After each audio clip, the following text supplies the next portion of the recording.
Hello प्यारे बच्चों, नमस्कार। मैं मनीष कुमार यादव अपने YouTube channel Manish Yadav study में आपका स्वागत है। आज आप पढ़ेंगे 10th क्लास का राजीव प्रकाशन का मैथमेटिक्स, जिसकी एक्सरसाइज है 4.1 का प्रश्न नंबर 3।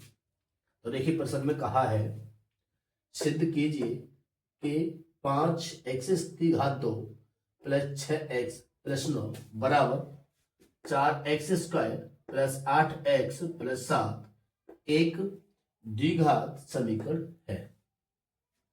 अब देखिए, हमें यह सिद्ध करना है। इसको सरल करने के बाद हमें सिद्ध करना है कि यह एक द्विघात समीकरण है या नहीं है। तो चलिए हम इसको सरल करते हैं। तो देखिए, 5x² प्लस 6x प्लस 9 बराबर 4x² प्लस 8x प्लस 7। ठीक है। अब देखिए, जो बराबर में दी हुई संख्या है इसको हम एक तरफ ही कर लेते हैं, पच्छाद करेंगे। ठीक। तो देखिए, 5x² माइनस, देखिए 4x² को हम इधर पच्छाद करें तो काय का हो जाएगा भाई, माइनस का हो जाएगा, क्योंकि प्लस का पच्छाद करने पर चिन्ह बदल जाते हैं। प्लस 6x, अब 8x को इधर पच्छाद करें तो माइनस के 8x प्लस 9, 7 को इधर पच्छाद करें माइनस के 7 बराबर 0। अब देखिए, 5x² में से 4x² घटाएंगे तो यहां बचेगा 1x²। कितना बचेगा भाई, 1x²। ये 6x प्लस का है, जो माइनस के 8x है, तो 8 में से हम 6 घटाएंगे तो माइनस के 2x बचेगा, या 9 में से हम 7 घटाएंगे तो प्लस के 2 बचेगा बराबर 0। ठीक है। तो देखिए, अतः x की उच्चतम घात 2 है।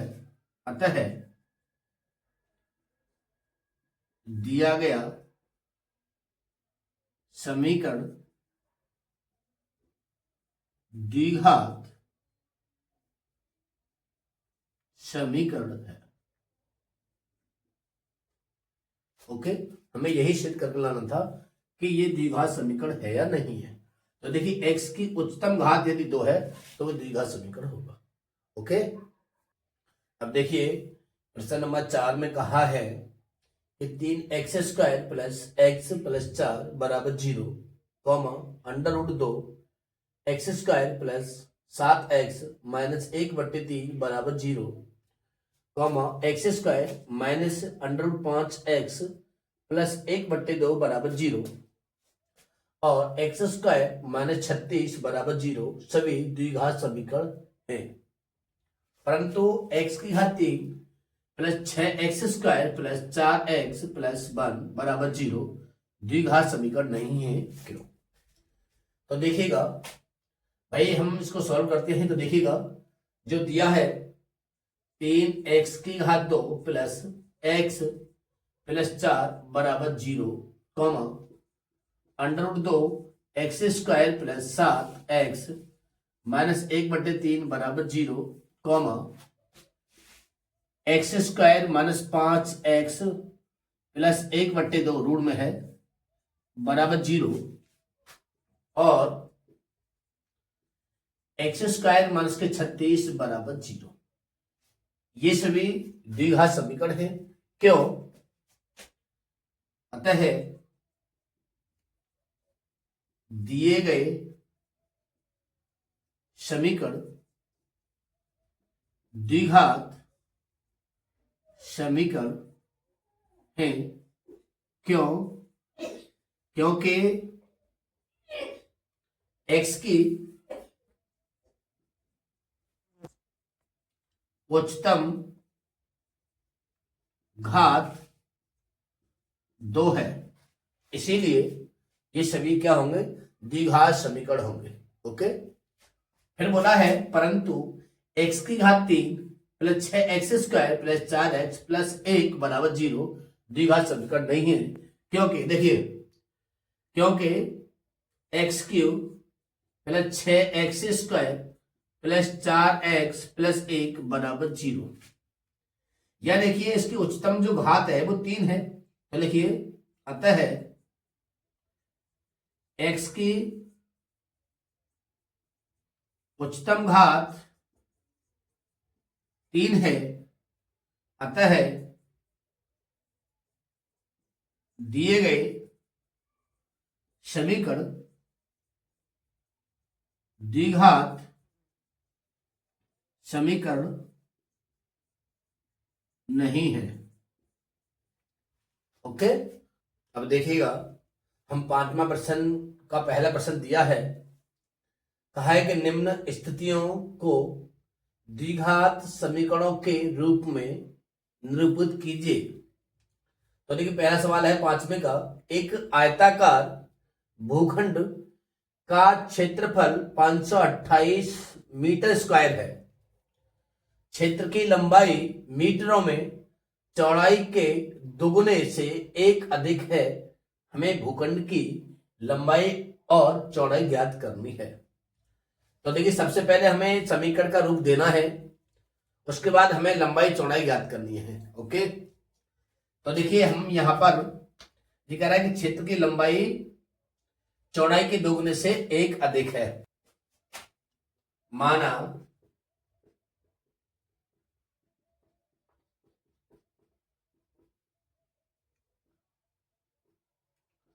आयताकार भूखंड की चौड़ाई x है। ओके, तो सेम या लंबाई चौड़ाई की दोगुनी से एक अधिक है, तो लंबाई कितनी हो जाएगी भाई? 2x + 1, ये आपकी लंबाई होगी। ठीक है, तो देखिए, आयताकार भूखंड का क्षेत्रफल बराबर लंबाई गुणित चौड़ाई, ये फॉर्मूला होता है। तो देखिए, आयताकार भूखंड का जो क्षेत्रफल है वो हमें दे रखा है 528 मीटर स्क्वायर। तो यहां लिखिएगा 528 बराबर लंबाई कितनी भाई? 2x + 1, चौड़ाई कितनी दे रखी भाई? x। ओके, अब देखिए, हम x का इसमें गुणा करते हैं। तो देखिए, 528 बराबर गुणा करेंगे x का 2x² + x। 528 को हम इधर पच्छाद कर लेते हैं। ठीक है, तो देखिए, पच्छाद करिएगा, 2x² + x - 528 बराबर 0। अब देखिए, ये एक द्विघात समीकरण मिल गया है। अब इस द्विघात समीकरण के हमें क्या करने हैं? फैक्टर करने हैं, गुणनखंड करने हैं। ठीक है,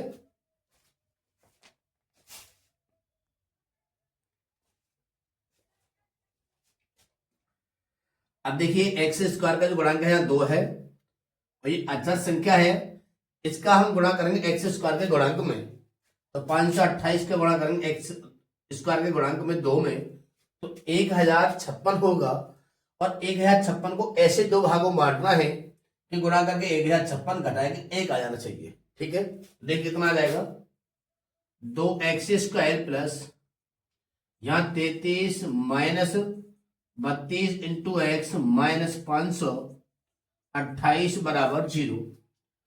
अब देखिए, इस ब्रैकेट में हमें x का गुणा करना है, तो 2x² प्लस 33x - 32x - 528 बराबर 0। ओके, अब यहां से हमें क्या कॉमन लेना है? हमें यहां से कॉमन लेंगे, यहां से जो कॉमन मिलेगा वो x मिलेगा, यहां से कितना मिलेगा? यहां से हमें 16 कॉमन मिल जाएगा। ठीक है, तो यहां से देखिए कितना कॉमन? x कॉमन मिलेगा, तो बचेगा 2x + 33। यहां से हमें कॉमन जो मिलेगा वो मिलेगा 16, 16 दूनी 32 प्लस भाग करेंगे भाई 16 × 48, 16 × 48 बराबर। अब दोनों से हमें देखिए कितना कॉमन मिला भाई? 2x + 33 कॉमन मिलेगा, 2x + 33 कितना बचेगा भाई? यहां बचेगा x - 16 बराबर 0। ओके, अब देखिए, हमें x की वैल्यू ज्ञात करनी है, x का मान ज्ञात करना है, तो x - 16 बराबर 0 रखना पड़ेगा। तो x बराबर कितना आ गया भाई? 16 आ गया। ओके, अब यहां देखिएगा, 2x + 33 बराबर 0, तो 2x बराबर माइनस के 33, x बराबर माइनस के 33/2, जो कि अमान्य है। ये क्या होगी? अमान्य होगी, चूंकि लंबाई चौड़ाई कभी नेगेटिव नहीं आएगी। ओके, तो यहां देखिए आयताकार भूखंड की चौड़ाई x बराबर 16 है। ठीक है, तो लंबाई कितनी हो जाएगी? लंबाई 2x + 1 है, तो 2x का मान 16 प्लस 1, 16 दूनी 32 और एक कितने है? सॉरी 32 और एक 33। x बराबर लंबाई हमारी कितने है? 33 और चौड़ाई 16, और यही आपका क्या हो जाएगा? आंसर हो जाएगा। अब देखिएगा 5वें का सेकंड क्वेश्चन है। तो देखिए प्रश्न में कहा है कि दो क्रमागत धनात्मक पूर्णांकों का गुणनफल 306 है, हमें पूर्णांकों को ज्ञात करना है। सबसे पहले हमें एक द्विघात समीकरण का रूप लेना है, उसके बाद हमें क्रमागत संख्याएं ज्ञात करनी है। ठीक है, तो यहां पर हम मान लेते हैं, माना दो क्रमागत धनात्मक पूर्णांक x और x + 1 है। क्रमागत का मतलब होता है क्रम से, पहले x माना, x में फिर हमने 1 जोड़ा, तो क्रम अगला पद हो जाएगा। ठीक है, अगला पूर्णांक हमें मिल जाएगा। ओके, वो हुआ आपका x + 1। अब बोला है कि इनका गुणनफल 306 है। इनका गुणनफल कितना भाई? 306 है, तो वो 306 के बराबर होगा। ओके, यदि हम आपस में गुणा करें, देखो x² प्लस 1 हम करेंगे x, 306 को हमें इधर पसंद करना है, तो कितना होगा? 5 के 306 बराबर 0। ये आपका एक द्विघात समीकरण का रूप हो गया। द्विघात समीकरण निकाल लिया है हमने। अब इस द्विघात समीकरण के हमें गुणनखंड करके हमें क्या निकालना है? पूर्णांक निकालने हैं। ओके, तो देखिए 306 का हम x² गुणांक में, गुणांक इसका 1 मान लीजिए, गुणांक में हम गुणा करते हैं, तो 306 का 1 है इसका गुणांक, तो 306 एकम 306। 306 को ऐसे दो भागों बांटना है कि गुणा करके 306 और घटाएंगे कितना आना चाहिए? हमारे घटाएगा आना चाहिए 1। तो यहां x² plus 18 -17 into x minus 306 बराबर 0। ओके, अब x का गुणा हम इस ब्रैकेट में करते हैं, तो x² जब गुणा करेंगे तो कितना हो जाएगा? 18x -17x माइनस 306 बराबर 0। अब यहां से आप कॉमन ले लीजिए, तो इन दो पदों से हमें कॉमन लेना है और इन दो पदों से कॉमन लेना है, तो यहां से जो कॉमन मिलेगा वो x मिलेगा। ओके, कितना मिलेगा? बचेगा x, यहां बचेगा 18, यहां से हम माइनस के 17 कॉमन लेंगे, तब जाके कहीं x + 18 बचेगा, x और यह बचेगा 18 बराबर 0। अब x + 18 कॉमन है, x + 18 कॉमन ले लिया, कितना बचेगा भाई? x -17 बराबर 0। अब देखिए यहां से हमें पूर्णांक निकालना है। जब पूर्णांक निकालेंगे तो एक एक करके हमें 0 के बराबर रखना पड़ेगा। तो x -17 बराबर 0, x बराबर कितना आएगा भाई? 17 आएगा। ठीक है, दूसरा दिया है x + 18 बराबर 0, तो x बराबर -18 पच्छाते कर लेंगे। ठीक है, जो कि अमान्य है। ठीक है, जब अमान्य है तो हम मान लेते हैं कि एक धनात्मक पूर्णांक x बराबर 17 है, दूसरा पूर्णांक x + 1 है, x का मान कितना है? 17 प्लस 1 कितना हो गया? 18। ओके, अब हमें कितने पूर्णांक निकाल? 2 निकालने, तो देखिए अतः है 2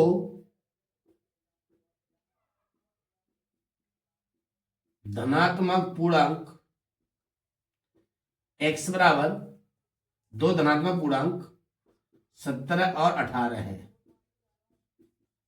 तो यही आपका क्या हो जाएगा, आंसर हो जाएगा। अब देखिएगा, ये 5वें का तीसरा प्रश्न दिया है कि रोहन की मां उससे 26 वर्ष बड़ी है, उनकी आयु वर्षों में का गुणनफल अब से 3 वर्ष बाद पश्चात 360 हो जाएगी, हमें रोहन की वर्तमान आयु ज्ञात करनी है। तो देखिए यहां पर हम सबसे पहले रोहन की वर्तमान आयु मान लेते हैं। तो यहां माना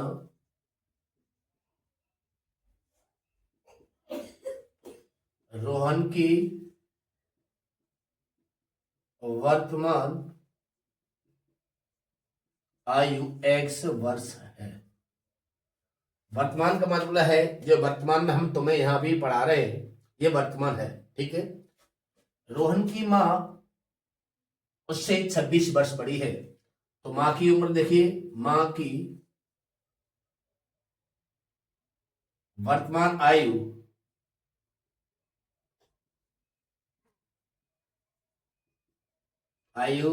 x प्लस कितने हो जाएगी भाई, 26।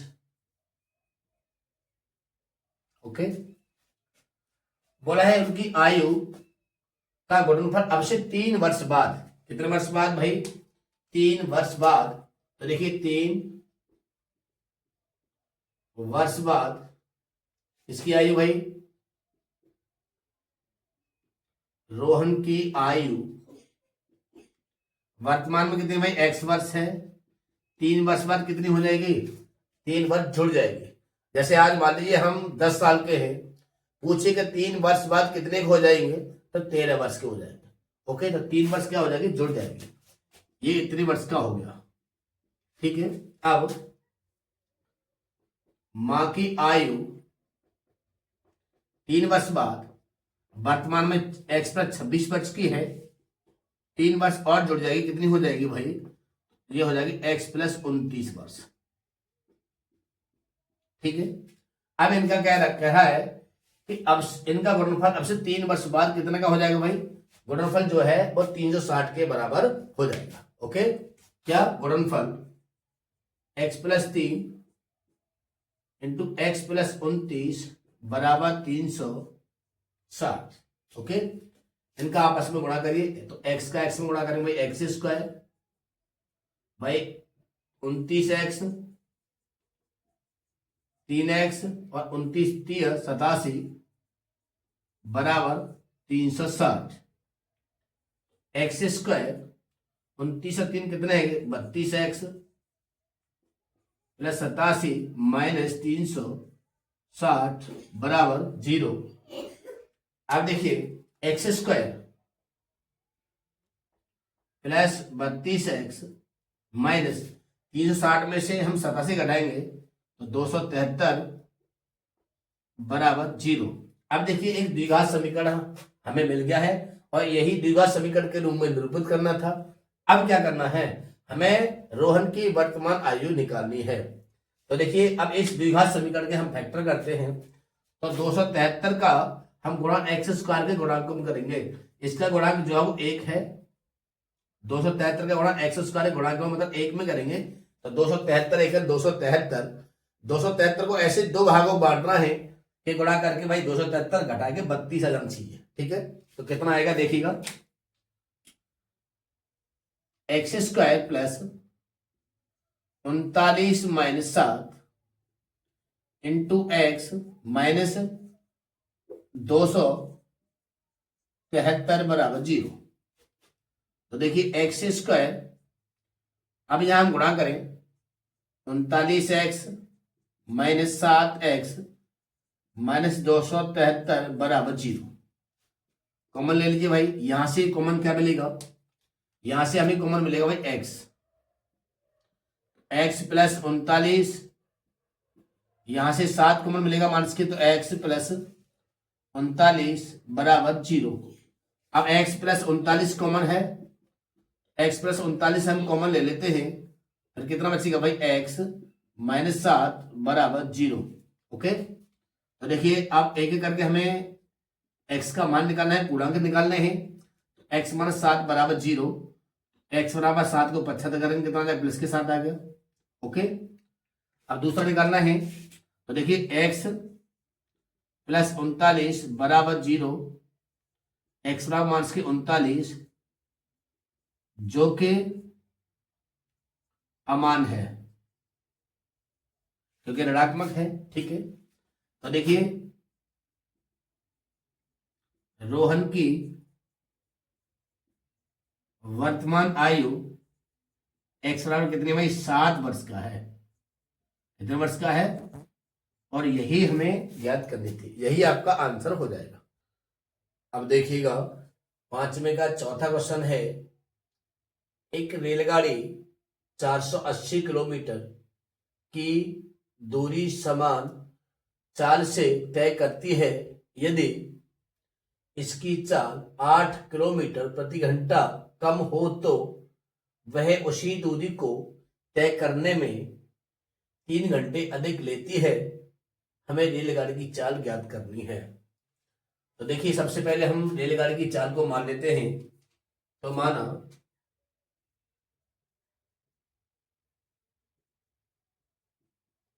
रेलगाड़ी की चाल x किलोमीटर प्रति घंटा है। ओके, अब यदि बोल रहा है यदि इसकी चाल 8 किलोमीटर प्रति घंटा कम कर दें, तो देखिए यदि इसकी चाल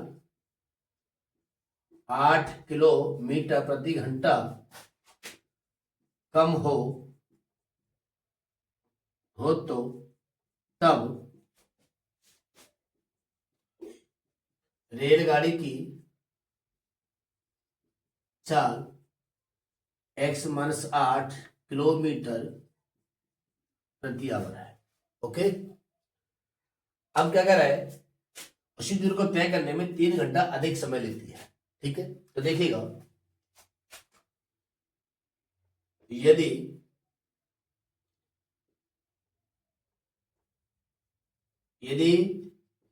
480 किलोमीटर की दूरी तय करने में लिया गया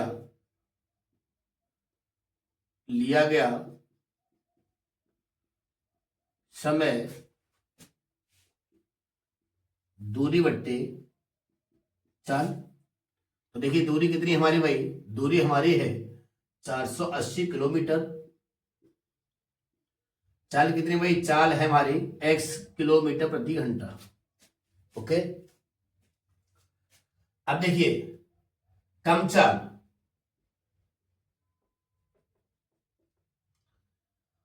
x माइनस 8 किलोमीटर प्रति आवर चाल से 480 किलोमीटर की दूरी तय करने में लिया गया समय, फॉर्मूला आपका वही होगा। तो कितना भाई, 480 बट्टे x माइनस 8। ओके, अब कहा है कि यदि 3 घंटे अधिक होती, क्या होती, 3 घंटे अधिक होती तो रेलगाड़ी की चाल हमें ज्ञात करनी है। तो देखिए 480 बट्टे x बराबर, यदि वो 3 घंटे अधिक होती तो देखिए 480 बट्टे x माइनस 8 प्लस 3, यदि इधर प्लस करनी है। ठीक है, चूंकि वो 3 घंटे अधिक की बात कर रहा है। अब देखिएगा, अब 3 को हम इधर पसंद कर ले, इसको इधर पसंद करते हैं। तो देखिए 480 बट्टे x माइनस 480 बट्टे x माइनस 8 बराबर 3 को हम इधर पसंद करें तो माइनस के 3 हो जाएगा। ओके, अब इन दोनों का हमें क्या लेना है, एलसीएम लेना है। तो हम यहाँ एलसीएम लेंगे। एलसीएम हमारा आ जाएगा x और x माइनस 8। ओके, हम x का भाग करें तो x से x कैंसिल हो जाएगा, x माइनस 8 बचेगा और x माइनस 8 का हम 480 में गुणा करेंगे। तो देखिए 480 x माइनस 8 माइनस, अब यहां देखिए x माइनस 8 का हम भाग करेंगे लासा में, तो x माइनस 8 से x माइनस 8 कैंसिल हो जाएगा, x बचेगा और x से गुणा करेंगे 480 में, बराबर माइनस के 3। ओके, अब यहां हमें गुणा करना है इसका, तो देखिए गुणा करेंगे 480 x माइनस 0, 8 8 64, 8 6 32 और 3 6 38। ओके, माइनस 480 बट्टे आपस में गुणा करिए, एक्स स्क्वायर माइनस के 8x बराबर माइनस के 3। यहां 480 से 480x कट जाएगा। क्लियर? कितना बचेगा? यहां बचेगा माइनस 3840 बट्टे एक्स स्क्वायर माइनस 8x बराबर माइनस के 3। अब 3 से काट लो भाई, 3 एकम 3, 3 एकम 3, 3 6, 3 8 24, 1280। तो कितना क्रॉस कर लीजिए, एक्स स्क्वायर माइनस 8x बराबर 1280। तो एक्स स्क्वायर माइनस 8x, 1280 को उधर पसंद कर लो भाई, तो 1280 बराबर 0। अब देखिए x square minus 8x minus 1280 बराबर 0, ये एक द्विघात समीकरण बन गया है और इसका हमें रूप लेना था, द्विघात समीकरण का रूप लेना था, हमने ले लिया। अब इस द्विघात समीकरण के हमें गुणनखंड करने हैं, जिससे हमें रेलगाड़ी की चाल निकालनी है। ओके, अब देखिए इसके हमें गुणनखंड करने हैं, x square minus 8x minus के 1280 बराबर 0। अब 1280 का हम एक्स स्क्वायर के गुणांक में गुणा करेंगे 1 में, तो 1280 आएगा। अब 1280 को ऐसे दो भागों तोड़िएगा, ऐसे दो भागों बांटिएगा कि गुणा करके 1280 और घटाए कितना आ जाना चाहिए, या घटाए के आना चाहिए 8 आना चाहिए। तो यहां आ जाएगा x square 40 minus 32 into x minus 1280 बराबर 0। अब देखिए यहां ब्रैकेट है, ब्रैकेट से पहले एक्स है और ब्रैकेट से पहले माइनस का भी चिन्ह है। जब हम इस ब्रैकेट को खोलेंगे और एक्स का गुणा करेंगे तो अंदर के सारे चिन्ह बदल जाएंगे। ठीक है, तो यहां देखिएगा x square 40x minus minus plus 32x 1280 बराबर 0। यहां से कॉमन ले लीजिए, यहां से हमें कॉमन मिलेगा x माइनस 40, यहां से हम 32 कॉमन लेंगे तो x माइनस कितना बचेगा 40 बराबर 0। अब देखिए यहां से हम कितना कॉमन ले लें भाई, यहां से हमें x माइनस 40 कॉमन है, कितना बचा, यहां बचेगा x प्लस 32 बराबर 0। अब यहां से हमें x का मान निकालना है, तो देखिए x माइनस 40 बराबर 0, x बराबर कितना आएगा भाई 40 आ गया। ठीक है, दूसरा x प्लस 32 बराबर 0, x बराबर माइनस के 32 पसंद कर लिया, जो कि अमान है। ठीक है, रेलगाड़ी की चाल, रेलगाड़ी की चाल x बराबर कितना हुआ भाई 40 किलोमीटर प्रति आवर, और यही आपका क्या हो जाएगा, आंसर हो जाएगा। ओके।